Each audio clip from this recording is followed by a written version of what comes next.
इनमें कुछ ऐसी चीजें हैं, इन कॉलेजेस में कुछ ऐसे फीचर्स हैं, कुछ ऐसी चीजें हैं जो बाकी दूसरे ऑर्डिनरी प्राइवेट मेडिकल कॉलेजेस में।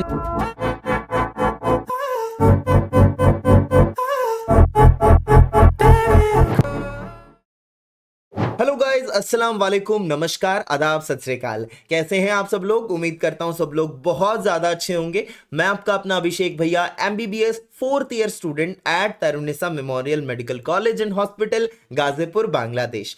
तो आज के वीडियो में मैं आपको बताऊंगा कि बांग्लादेश के पंच तारे वाले 5 स्टार टॉप 5 मेडिकल कॉलेजेस कौन से हैं। ठीक है, तो शुरू करते हैं आज का वीडियो। करते शुरू।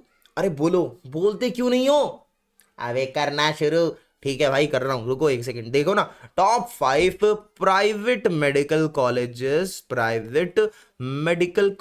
इन Bangladesh, medical colleges in Bangladesh. Okay, तो बांग्लादेश के टॉप 5 प्राइवेट मेडिकल कॉलेजेस कौन से? देखो, ये टॉप 5 है, मतलब इनमें कुछ ऐसी चीजें हैं, इन कॉलेजेस में कुछ ऐसे फीचर्स हैं, कुछ ऐसी चीजें हैं जो बाकी दूसरे ऑर्डिनरी प्राइवेट मेडिकल कॉलेजेस में नहीं है। ये वो कॉलेजेस हैं जहां पर बांग्लादेश का हर एक बच्चा अगर गवर्नमेंट सीट नहीं क्रैक कर पाता है तो वो ड्रीम देखता है, वो ये एस्पायर करता है कि यार मेरे को वो कॉलेज में जाना है, यार मुझे उस कॉलेज में सीट चाहिए, जहां पर लोग बहुत ज्यादा डोनेशन देकर भी सीट लेने को तैयार रहते हैं। तो ये टॉप 5 प्राइवेट मेडिकल कॉलेजेस हैं according to the public demand. सबसे पहले बात करते हैं हम लोग, सबसे पहली जो सबसे मेन कॉलेज है वो है ढाका नेशनल मेडिकल कॉलेज। ठीक है, Dhaka national medical college. Okay, and हाँ, एक चीज, जो लोग ये बोल रहे हैं कि भैया आपने किस बेसिस पे इसको बताया है ये कि ये टॉप कॉलेज है ना,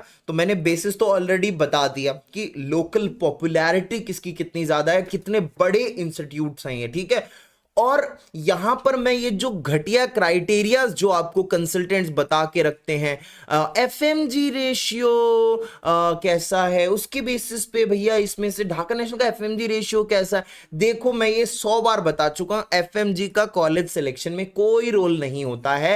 एफएमजी का जो एग्जाम है या नेक्स्ट एग्जाम जो आने वाला है, जो कॉम्पिटिटिव एग्जाम्स हैं यार, ये एग्जाम्स बच्चे के पर्सनल होते हैं।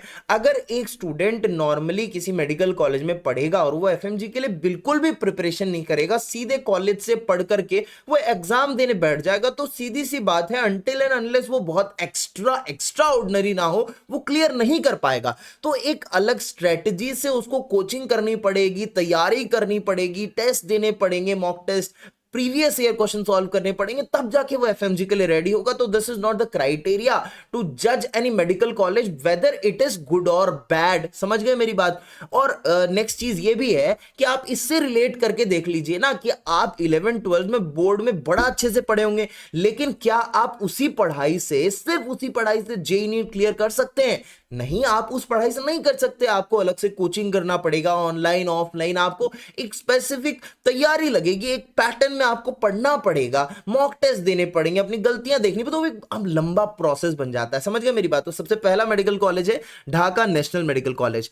अगला मेडिकल कॉलेज है बांग्लादेश मेडिकल कॉलेज, बीएमसी। ठीक है, Bangladesh medical college, Bangladesh medical college. तो मेडिकल कॉलेज को हम लोग एमसी से लिखते हैं, तो ये दूसरा बड़ा मेडिकल कॉलेज है यहाँ का।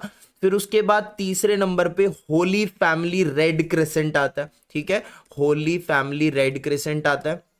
उसके बाद में चौथे नंबर पे अगर हम आए तो हमारे पास रहेगा जहरुल इस्लाम मेडिकल कॉलेज, जहरुल इस्लाम मेडिकल कॉलेज। ठीक है, और उसके बाद में we can keep Shaheed Mansur Ali medical college. Okay, Shaheed Mansur Ali medical college, Mansur Ali. और we can also keep Uttara women's medical college, UMC, या मेडिकल कॉलेज फॉर वुमेन्स, है ना, उत्तरा में जो है। तो ये एक्सक्लूसिवली अगर वुमेन्स के लिए लिखेंगे तो हम लोग इस कॉलेज को रख सकते हैं। तो ये टॉप 5 मेडिकल कॉलेजेस हैं। मैं आपसे ना एक चीज कहता हूं कि अगर आप बांग्लादेश में पढ़ने के लिए आ रहे हैं और आपके पास अच्छा खासा बजट है तो आप सिर्फ ये कॉलेजेस पे देखिए बस, बाकी कंसल्टेंट जो बोले, कोई कुछ भी बोले, ये सब बेसलेस बकवास चीजें होती हैं।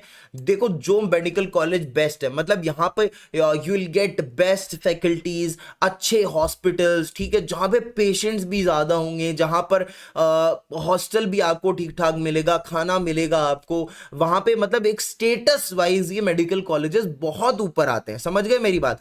अब यहां पर आपको है ना, जनरली क्या होता है कि ये कॉलेजेस बहुत अच्छा खासा इंसेंटिव कंसल्टेंट्स को ऑफर नहीं करते हैं, तो इसलिए मैक्सिमम कंसल्टेंट जो है मार्केट में वो इन कॉलेजेस को बहुत अच्छे से प्रमोट नहीं करते। वो इनकी एक बार बातें करते हैं, उसके बाद में आपका माइंड वॉश करके, आपका दिमाग चेंज करके आपको उन कॉलेजेस पे ले जाते हैं जिनमें उनको इंसेंटिव अच्छा खासा मिल रहा होता है, और इन कॉलेजेस को कुछ कुछ कमियां बता के कि इसका हॉस्टल बेकार है, इसका ये बेकार है, इसमें वो नहीं है, इसमें ये है, उसमें वो है, तो आपको अननेसेसरी फालतू की मतलब वो पॉइंट्स गिना के आपको इनसे एकदम क्या कर देते हैं, अलग कर देते हैं जो आपका टारगेट होना चाहिए। तो these are the best medical colleges in Bangladesh. अगर आप यहां जा रहे हैं तो specially I would say number 1, number 2, number 3 ये जो मेडिकल कॉलेजेस है ना, इनमें अगर आपको अगर एडमिशन मिल रहा है, आपके पास इतने पैसे हैं, लेकिन इनकी फीस भी काफी ज्यादा होती है, तो I don't know exactly about the fees structure, but लेकिन इनकी फीस भी ज्यादा है। जैसे ढाका नेशनल की if I am not wrong 53,000 USD है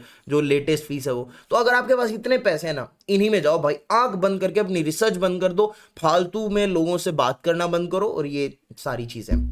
और अब ये चीजें देखो मेरे को पता कैसे चली, ओवर द इयर्स जब मैं यहाँ पे 3 साल में जब मैं अपनी ट्यूशन क्लासेस ले रहा था, मैं बच्चों को पढ़ा रहा था इधर उधर सारे मेडिकल कॉलेजेस में, जब मैं सारी चीजें ऑब्जर्व कर रहा था, then I got to know कि यार ये कॉलेजेस हैं जिनकी सबसे ज्यादा लोकल बच्चों में बहुत डिमांड होती है। और सबसे मेन चीज है कि अगर एज अ फॉरेनर भी आप इन कॉलेजेस में जाते हैं तो यहां पे आपको मतलब ठीक ठाक अच्छी खासी फैसिलिटीज मिलती हैं। आप समझ गए मेरी बात? So these are the top 5 medical colleges of Bangladesh. और अगर आपको इन कॉलेजेस में पढ़ने वाले बच्चों से बात करनी है, बिकॉज आई हैव वेरी मतलब अंग्रेजी से हिंदी में आता है, बहुत सारे बच्चों को जानता हूं मैं, बहुत सारे बच्चे ढाका नेशनल में भी, बीएनसी में, होली फैमिली में, जहरुल इस्लाम में 20-25 स्टूडेंट्स को अब तक शायद मैंने एनाटमी पढ़ाया होगा, शहीद मंसूर अली। यहाँ पे तो इतना हो गया कि अभी फॉरेनर्स आते ही नहीं है, ज्यादातर बहुत कम फॉरेनर्स यहाँ पे आते हैं हर साल, 1, 2, 5, 10 मुश्किल से, वो भी बिकॉज वही बात हो गई, जहां जो कॉलेज ज्यादा प्रमोशन के लिए पैसे डालेगा वहां पर बच्चे आएंगे। बट इन कॉलेजेस को दे डोंट केयर कि इनके पास कोई इंडियन एडमिशन आ रहे हैं कि नहीं आ रहे, ठीक है, या नेपाल के एडमिशन आ रहे हैं या नहीं आ रहे, इनके पास लोकल बच्चे इनको बहुत पैसे देने को रेडी हैं। So they don't entertain those people जो इंसेंटिव के पीछे भागते हैं, इन चीजों के पीछे भागते हैं। समझ गए मेरी बात? So you can any time contact me on WhatsApp for my anatomy classes, ठीक है। अभी एनाटमी के साथ साथ हमने एड ऑन कर लिया है, अभी हमारे पास फिजियोलॉजी और बायोकेमिस्ट्री की भी फैकल्टीज हैं और बांग्ला की भी है साथ में, ठीक है। तो आप ये क्लासेस ज्वाइन कर सकते हैं। 2024-25 का सेशन जो स्टार्ट होगा आपका, कब जो स्टार्ट होगा, मई में, तो मई से पहले आपके पास बहुत सारा अभी भी टाइम बचा हुआ है। आई वुड से ये 1.5 महीना अच्छे से 2 महीना यूटिलाइज करो, कुछ ना कुछ सीख कर ही जाओगे। घर पे मक्खियां मार के इतनी सारी फिल्म वेब सीरीज देख करके तो बोर हो चुके होंगे आई थिंक। तो आप ये क्लास ज्वाइन कीजिए, just text me on WhatsApp, मैं आपको ग्रुप पे ऐड करूंगा ताकि आपको रेगुलर अपडेट्स और आपको नोट्स वगैरह सारी चीजें मिलती रहें, ठीक है। तो अभी रखता हूं भाई, पढ़ना पड़ेगा अभी, ठीक है। तो बस ये वीडियो लगा देंगे अभी अपलोड करने के लिए। So that's it for this video, मिलते हैं नेक्स्ट वीडियो में विद समथिंग न्यू। अगर आपका भी कोई डाउट हो तो कमेंट करते हुए बिल्कुल मत डरो, मैं कोई खतरनाक आदमी नहीं हूं, ना मेरे को मैसेज करते हुए डरो, मैं बहुत ही सीधा साधा सिंपल सा आदमी हूं, ठीक है। और मेरे को जब भी टाइम मिलेगा मैं लोगों से बात करता हूं, मैं बहुत मतलब स्वीट किस्म का हूं, आराम से सबसे बातचीत करता हूं, ठीक है। तो इतना डरा मत करो तुम लोग, कमेंट किया करो धड़ाधड़ एकदम, ठीक है। जो मन में आए वो लिखो, गालियां लिख देंगे तुझे हैं, अरे भाई गालियां के अलावा नॉर्मल चीजें लिखो, ठीक है। सो ओके, अच्छा तो हम चलते हैं और फिर कब मिलोगे, अरे कल भी मिल लेंगे यार आपसे।